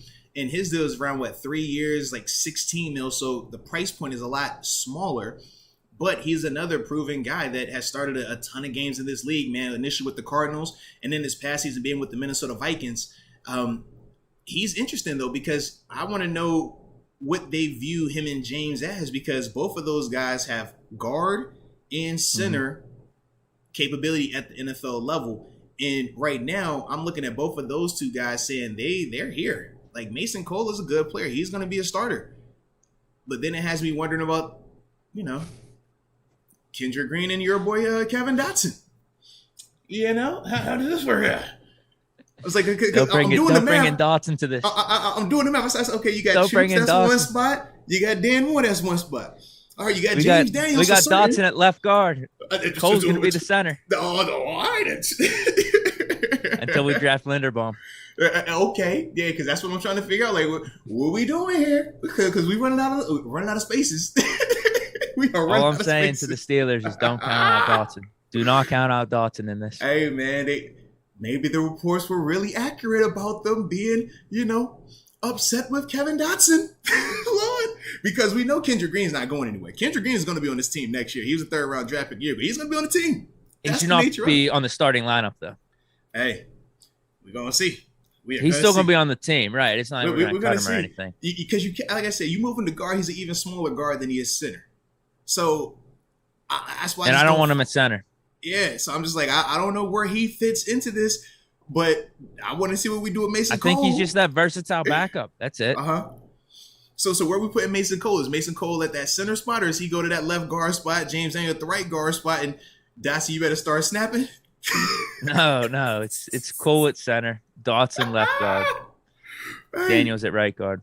As we sit right now, that's how I would have it. But okay, if we do draft Linderbaum, I think it's going to have to be Dotson and Cole duking it out then. Don't just give the job to Cole. We got to duke it out. What? I don't care what the contract says. The contract. So would you want Cole sitting behind for $5 million a year? Nah. That boy going to be out there. He's going to be out there. Let's go. Yeah, man. Go see just what happens. Just view it as you're paying Dotson $5 million. We're going to see what happens. Just view it as the motivation Dotson needed to hit his all-pro potential. That's how you view the Mason Cole contract. Hey. When I saw that, I was like, hold on, wait a minute. I was like, what? Is he going to be a center then? Okay. Maybe he's at center and you move Kendrick Green to left guard to compete with Dotson. Maybe that's what they do. But if they draft Deke or Tyler Linderbaum, yeah. we were. Or if we bring in another center, JC Tretter's out there too. A lot of Steelers fans are hyped about that. Come on, man. That's all I'm saying, man. You put yourself, your boy got to be feeling a little hot. Yeah, man. Yeah, we'll see how the line shakes out. Mm-mm-mm. I feel like we could make a move at left tackle still, or we go with rolling with Moore. Who did you think was the better player last year between Moore and Chooks? Oh, Chooks. How Moore far did get ahead? better though. Moore did Mm-hmm. get better. Mm-hmm. How much But better is Chooks is going to be right. So I mean, we gotta But no, have I'm we just gotta saying have a left. But no, what I'm saying in the sense of this, what I'm saying is this, right? In terms of who was the better player last year, was it drastically Chooks or was it close? And the reason I asked that is because if we just committed that type of money to Chooks based on what he did last year, then they have to be extremely high on Dan Moore as well. Yeah, probably. So that's why I don't think that they're going to even touch that. Then if they're willing to pay Chooks what they paid him and they felt like what he did last year equated to that type of money, Dan Moore, especially in the second half of the season as a 4th-round draft pick or rookie, he was not that far off from where Chooks was. I know we're going to spend it, make it a little bit better for Chooks since he got paid the way that he got paid, but I just don't feel like it was that big of a gap between those two guys. So that's why I don't really anticipate. Yeah, then you're hoping he takes that second-year jump. I'm like, if they didn't commit that money to Chooks and they say, you know what, man, we're going to bring in a different right tackle, well, then I look at Dan Moore and I say, well, maybe they draft the guy early. Maybe they view that and they say we need to upgrade it. But to see them commit the money that they did to Chooks, it makes me feel like they don't feel like the tackles were an issue last year. It was more so the interior part of the offensive line. And that's why, for me, I feel like Dan Moore is going to be fine then in terms of the Steelers' eyes if they already feel like that about Chooks. Do we have our line set right now? Or do you want one more guy? And I'm assuming that one more guy that we would bring in is either drafting Linderbaum or bringing in like a J.C. Treader at center. I'm not. Or are we set? I would love. Are we set? I would Come love on. to bring a center in here. I would love to bring a center in here.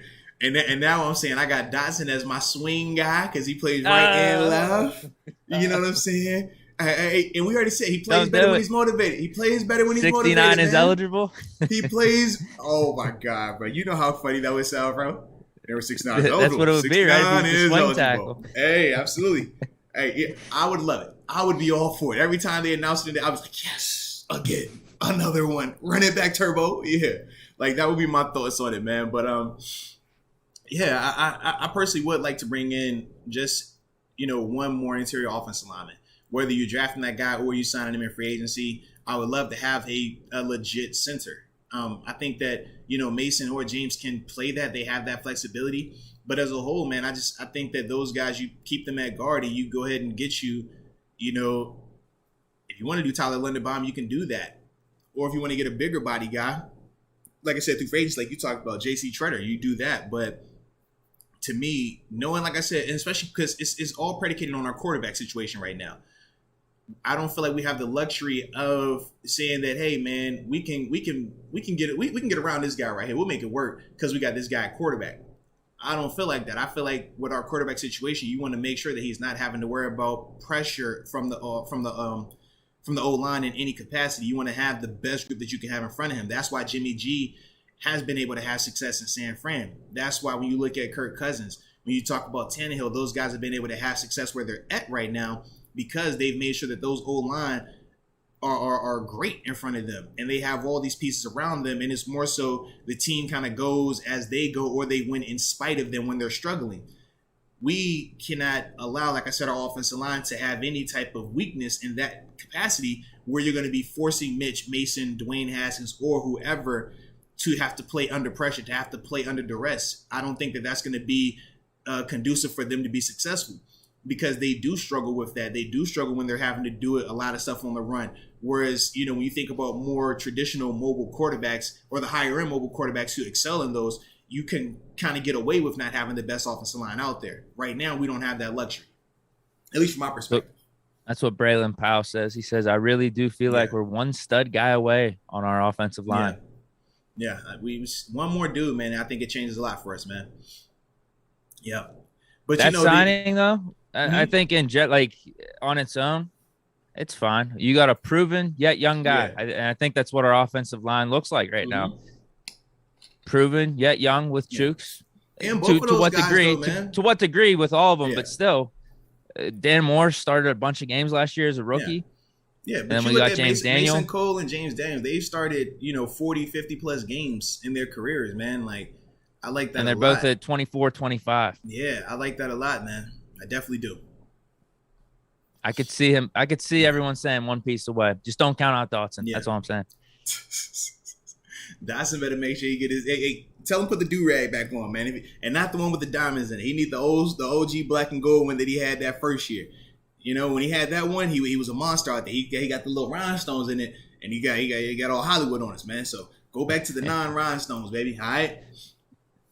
But the last one, I was gonna say, but this last signing that I want to get to before we hop back into these supers a little bit more is we went back to that Buffalo well again. We went back to that defensive side of the ball in the Buffalo well, and we brought in Levi Wallace, 2 years, $8 million. For me, man, I kind of talked about it with my little reaction video yesterday. I like this signing a lot. Now, is Levi all pro? No, I'm not saying that, but Levi is a guy that has the ability to play outside or inside. He creates turnovers. The past 3 years, he's had 2 picks each season. He tackles. He's a very physical corner, not afraid to hit. I love his quickness and change of direction, and I like the fact that he's been a part of big games. Tre'Davious White was out for a large amount of time last year to turn his ACL. Levi was out there. He was having to be that corner out there, man. And every single year he's gotten better. He came in the league as an undrafted guy. Went to Alabama as a walk-on.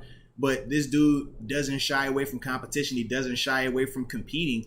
And like I said, man, watching him, I know you watch Buffalo more than I watch Buffalo. You know what I'm saying? But for the little bit of film that I've watched from Buffalo, not that I have you don't any really check tell, the tape that much. No. I would have never. You just watch highlights. Training camp. I don't watch anything like that. No, not me. No. But as a whole, man, Levi, he's a player that you want on your team. He is a good player. Like I said, I'm not saying that he's all world, but he is a guy that you win with. I personally like him over Cam Sutton if we're talking about being on the outside. I think that he gives you a lot more athletic ability, and he is a proven playmaker. Now, when teams have tried him, I think it's a 56% completion rate that they've had on him when he's been on the outside. And I would say last year, playing predominantly on the outside, he allowed 3 touchdowns. To me, I'm like, dude, I like what I see when I watch him on tape. I love, like I said, his physicality, though. And I think that he's a guy that you win with. He's a guy that you want on your roster. But that was kind of, like I said, my initial reaction to it before I dive into any more of that. What was your thoughts on, the former Buffalo Bill coming in? That was a great move. Mm-hmm. I thought we got him for a steal, $4 million. Mm-hmm. I thought he was good when we played us, and I remember even doing the preview. I think it was the year we went up to Buffalo. That was 2020? Yep. The no fans. Mm-hmm. And we were talking about their secondary or just their defense in general. We were like, they have a good defense. Levi Wallace might be like their weakest link. He got a pick against us, even though, looking back on the tapes, that might have been pass interference or something. I see what Ben was doing when he threw that. He saw the matchup, and then Levi, I think there was a little jersey tug or something. Okay. But he also picked off Duck Hodges 2019. Yeah. But that was Duck. Oh, that was a terrible. I remember I think I was in the corner of that end zone. I was like, what are you doing, man? You're throwing into quadruple coverage. Hey, whatever you say. All I know is this. We don't have a guy that was doing that last year for us. Akello did at the end of the year, but we currently don't have that guy on our roster that has done that. Cam Sutton hasn't given us that. And I love Cam. Cam is my dude. But he, like I told you, I feel like he's more suited for the slot. I think that's where he thrives. That's where he'll play his best ball. Now, granted, he's surviving on the outside, but I think that he could thrive in that slot role. Whereas Levi, I think that he could play on that outside just fine. And if you're looking at the way our roster is set up right now, if you're telling me we got Levi Wallace, Keller Witherspoon hopefully returning, Cam Sutton, and you draft a guy, man, I like that group a lot. And we get Tyrann Mathieu. Well, and the thing is, with the contract that you give Levi 2 for $8, you have that flexibility. That's an unbelievable steal, in my opinion. Like to me, it's like, man, I saw people bring up, Bills, man, 13 seconds. It's like, bro, if we're gonna, say no to every Bills player because of a 13-second anomaly, which that's what it was when you talk about that happening the way that it did versus the Chiefs and everything like that. It's a perfect storm.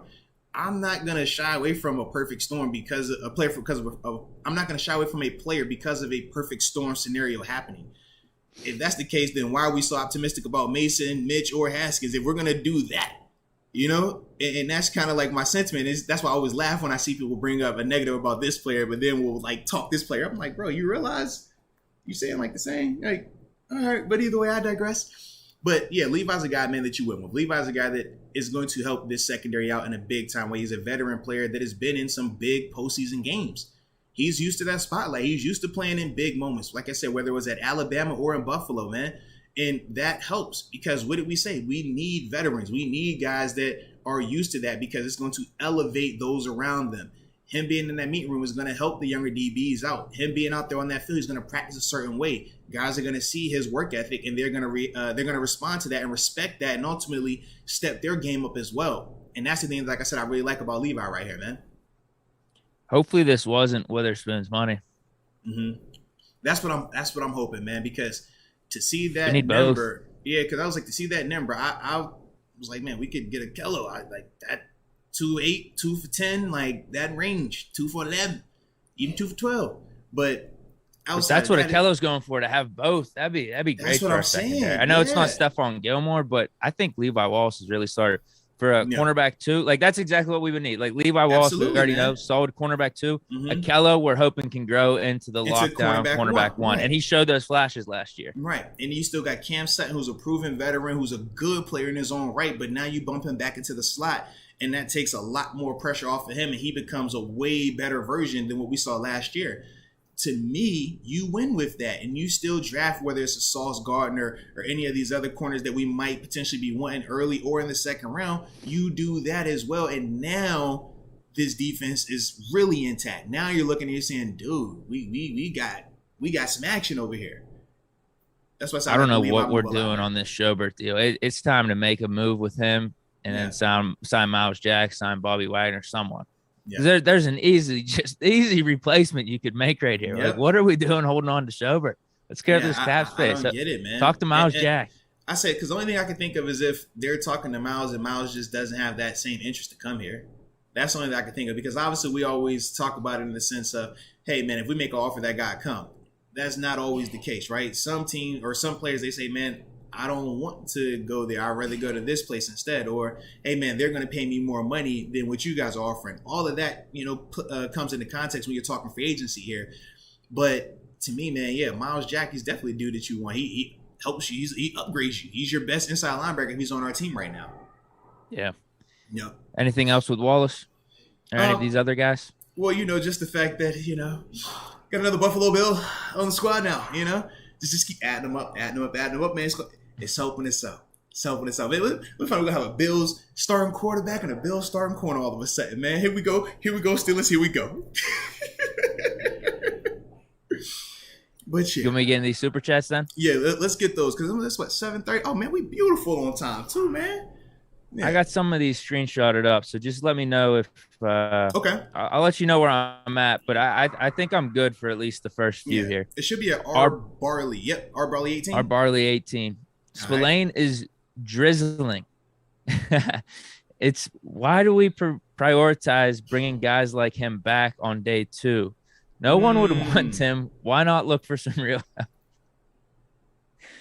Man, Spillane just got one there. Jeez, man. Spillane he trying to have his morning breakfast. He drinking his coffee. He just got hit with a straight. Sheesh. God, dog. You don't want to ask for much. It was him and Marcus Allen. Yeah, man. Like, golly, man. But, Spillane is still, like I said, he's good, but he's limited. We know this. And that's why even last year when he got to the point where we started to start him and put him out there a lot more, we knew what we had to deal with and had to overcome in terms of his strengths and weaknesses. That's just the nature of who he is. But he's still a good player in the sense of he helps you. He'll give you more depth. I just don't like him as the full-time starter. And if he is the full-time starter, you would need a lot more from a Devin Bush. And last year, we just unfortunately weren't getting that. Yeah, definitely. Yeah. Cam Letson. Also, please resign Edmonds if they're not resigning Juju. I know it's not popular, but I really hope we do resign Juju. Yeah. From everything that I'm saying right now, Juju hasn't gotten a ton of interest. And the longer that goes on, that means the lower his number will be. And ultimately, it could entice him to want to come back on another 1 year, prove it type deal where he thinks he can tap back into the market. But it depends on how he views. But it depends on how he views Mitch, Mason, and Haskins. That's the other part. I think he likes Mason. posted out some on his story, some type of highlight of Mason or a picture of Mason saying QB1. This was shortly after the season ended. Okay.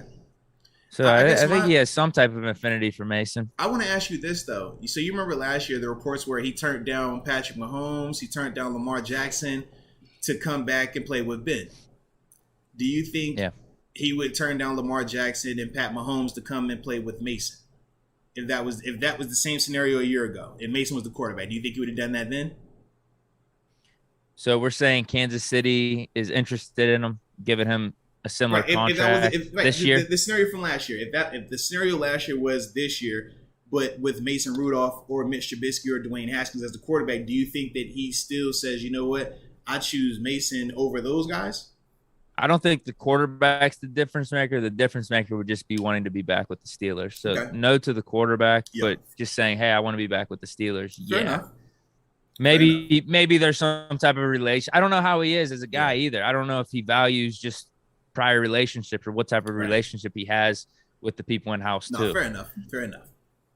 Because if it's all equal right now and you're thinking quarterback is more the priority, then you go with Mahomes or Lamar Jackson. Yeah, that's all I'm trying to see just with that scenario, man. But the longer Juju sits out there on the market, though, the less, the more that number goes down and the more likely it is that you are able to get him back here. But my only concern wouldn't be terrible. But my only concern is if you're Juju and you're saying, hey, I got to take a 1 year, $3 million deal, would I rather do that in Pittsburgh or would I rather do that in a Kansas City or a LA with the Chargers? Or you probably want to go to Cincinnati. They're too stacked right now. But like go to somewhere else where you could potentially have a higher end quarterback or just a situation where you're going to be fed the ball a lot more. That's the part that if I'm Juju, I'm considering that a little bit more this year than compared to last year where, hey, man, I want to be back because Ben was back. And that's, like I said, that's kind of how I'm viewing that situation right now, man. Yeah. Keen go crazy. Says nobody chooses to go to Cleveland except LeBron. Deshaun's not going there. LeBron didn't even. LeBron didn't even choose it. I mean, he was born around there, and then he was drafted by them. Right. He chose the second time though when he left Miami. The second time, I guess you could say, yeah. But when I think of you got to remember though, Deshaun now he got a receiver out there. Amari Cooper is in the building. So with Amari Cooper being in the building, along with that O-line, you got the running game, you got a defense in place, you got Myles Garrett. You might be looking at that situation like, you know what, bro? I think we all right. We can make this work. We were saying they had a loaded roster last year. Yeah. The problem I kept saying I think Baker's going to limit them. Yeah. So, for them to get Deshaun Watson, I'm not liking that. That. If being the Steelers in the AFC North, I'm definitely not liking that. Yep. Francisco Escobar. I think I'm right. Am I good on everything here? Oh, no, you're good. Yeah, you're good. What about going corner in the first? I think we can get a hold of quarterback next year. Get someone like Derek Stingley Jr. Oh, Stingley's nice. I like him, man. I like him. Yeah. Like I said, I'm fine with that as well. I do think that, you can still draft one of those guys in the first or second round, regardless of if Akello is back or not. I think if Akello is not back, though, it makes it more of a premium. Like it puts more of a need on us taking a cornerback in that first round or second round, worst case scenario, because we're trying to find cornerback one then. Because like I said, Levi's a good player, but Levi is cornerback 2. I don't want Levi as cornerback 1, and I don't want Cam Sutton as quarterback 1. So, if you're not getting Akello back, then you definitely bring in a Derek Stingley Jr. or a Sauce Gardner, and you probably have to get an additional guy in the draft as well, just because we're going to still be a little bit thin at that cornerback position. But we also remember we brought back Arthur Maulet, so I still like that part as well. It still gives you an extra body in there, but we still are missing our true cornerback 1 right now. Right. Jonathan Hostler. Why would they get Mitch for $13 million and not just stay with Mason? Mitch isn't much better. I feel like this is a terrible move that hurts later. I mean, I understand the sentiment. I do. Because, as we've talked about on this show today, we can't definitively say that Mitch is that much better than Mason or Haskins. It's still kind of up in the air. And to think that, Mason still could beat this guy out, we'll be looking like, why did we spend this money on this guy already? When we could have, got in this guy or that guy, or even got even more guys. So, I can definitely understand that sentiment. But in terms of it hurting us later, The only way I see it hurting us later is you just kick the can on having to give up multiple picks to move up to try to get your hopeful franchise quarterback. Because I do think that any of these quarterbacks that we put out there this year, based on our roster, we're going to still be good. We're going to still, like I said, anywhere between 8 to 11 wins is, how I think this goes. But with that means we're not going to be picking nowhere near close enough to draft one of these, future franchise caliber quarterbacks, even though we already said it's a crapshoot in its own right, because Mitch was the number 2 overall pick. And you see how we're talking about him right now. So even if we win and we do some things this year, next year, and we're like, all right, then we want to move up to get one of those guys, you're still doing the exact same scenario. You're still hoping that, this is going to be the guy, and you're going to give up a ton to move up into one of those top 5 positions to draft, one of these caliber guys. And it's still going to be a question mark on if they are capable of being that for us or not. So, it just is what it is. I don't think it kills us long term, though. I really don't. No, I don't think it does either. Yeah. Steven Zeisk, cut Joe and Banner and sign the Honey Badger and Witherspoon back, and then draft Nakobe Dean round 1. I kind of like his strategy. I would take Devin Lloyd over Dean, but you know what? I'm fine with Dean too. Yeah, absolutely, man. I'm cool with that scenario as well. But once again, it's kind of like, what are we waiting for with the timing, right? Unless they're saying to themselves, man, we don't want to cut Joe and Banner just yet until we have a deal in place with, their replacements. If that's the case, I get it. But yeah, I'm kind of with you. Like, what are we waiting on? Like, let's Banner and Joe equals Miles Jack right now. It pretty much does. Yep. What are we doing? Or even probably even a Stephon Gilmore, but we're still waiting to see if we got Witherspoon. Because if we get Witherspoon back, I don't think we need to get Gilmore. We could maybe draft the guy in the 2nd or 3rd round just as a depth piece. I'd be fine with going as that with our secondary. Yeah, I would as well, man. But like I said, that's the thing right now. We're just kind of waiting to see. We're waiting to see, man. Is this the last one? I think this is right here, yeah. Ty_2. Any chances we could still find a way to get Watson? No, I think that's over. Yeah, I mean, sure. We just signed all these dudes too. We're signing dudes to the cap space is going down for us. Right. So your cap space is going down. There's no way you're gonna like we got cap space, but it's not salary cap turned off. Okay, so I don't see how that happens for us right now, man. And unless you bring in Mitch in just to trade him, it's like, yo, we're gonna use you as a sign and trade, the Texans wanted.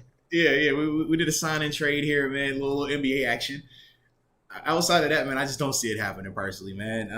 Like I said, that was the frustrating part for me, but it is what it is, man. We got to roll with what we have right now, and yeah, we're still going to be a good team. And that's the other thing. It's like, man, don't think that we're going to, we're going to win 5 games. Like, nah, they're still going to be in the mix. They're still going to be in the conversation.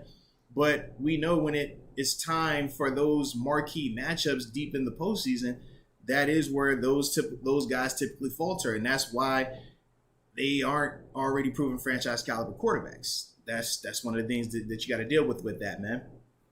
Yep. Stephen Griffith, adding another one, just says Mitch puts his hand over his face. He's disappointed. He says, why we love these picks. Get Deshaun. Because that's the steal away. That is the steal away. Yep. And it was perfect when you had the franchise quarterback already in place.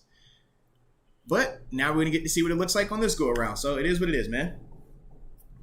Yeah, because as you mentioned, I think we have success both ways. If we were to get our franchise guy this offseason, Russ, Watson, Rodgers. Yeah. But I also think we could have success with how we're doing it right now. Yeah.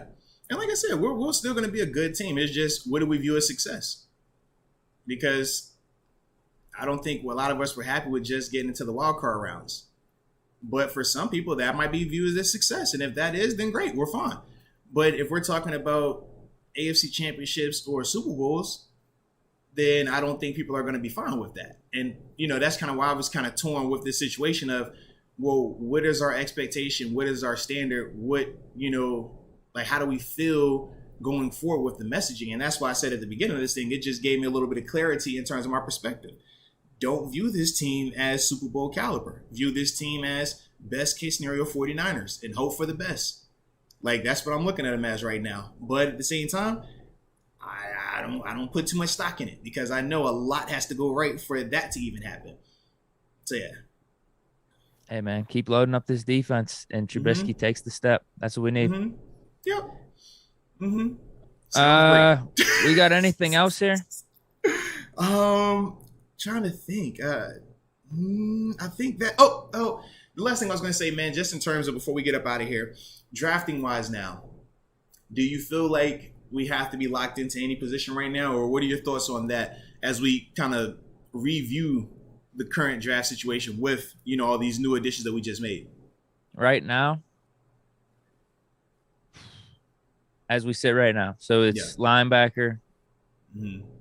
Safety has to be an option if we don't bring in Matthew or Edmonds. So we got to be thinking linebacker, safety, corner, probably lineman, I'd say in the first round. Jordan Davis, always an option too. But we're pretty much where we were anyway, I think. Now cornerback, though, just with the Witherspoon question mark and also safety, because we, for the most part, I think, assumed Edmonds would be back. But now that he's on the open market, there's some uncertainty there. But if we get, because I do think we're going to address those things. I do think we're going to address safety. It's either Edmonds back or we do get Matthew. I don't know about the linebacker. I hope we do. I really hope we bring in someone like Miles Jack or Bobby Wagner. Same with Witherspoon.